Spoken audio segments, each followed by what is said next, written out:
بسم اللہ الرحمن الرحیم۔ اس قوم کا جینا حرام ہے جو پڑھنے کے لیے اچھی باتیں نہ لکھ سکے۔ جب آمدنی نہ ہو تو خرچ تھوڑا تھوڑا کر، کیونکہ ملاح کہا کرتے ہیں اگر پہاڑوں پر بارش نہ ہو تو دریائے دجلہ بھی 1 سال میں خشک ہو جائے۔ کردار ایک ایسا ہیرا ہے جو ہر پتھر کو کاٹ سکتا ہے۔ جس طرح تو برائی سننا نہیں پسند کرتا، اسی طرح اپنے آپ کو مدح سرائی سے بھی بچا۔ عقل مند پہلے اپنے دماغ سے پوچھتا ہے، پھر منہ سے بات نکالتا ہے۔ جب کلام کم ہو جائے تو انسان اکثر صحیح بات کرتا ہے۔ جو بندہ اپنی زبان کو قابو میں نہیں لاتا وہ ہمیشہ شرمندہ ہوتا ہے۔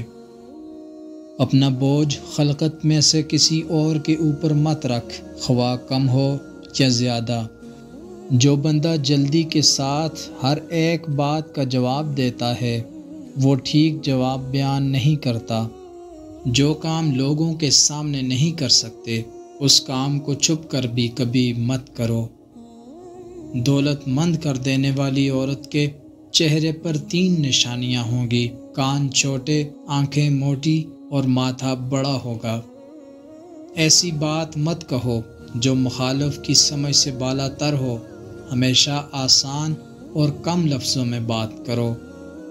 یاد رکھو، خدائے کریم کے سارے عطیوں میں حکمت سے بڑھ کر حکیم وہ بندہ ہے جس کے قول اور فعل دونوں برابر ہوں۔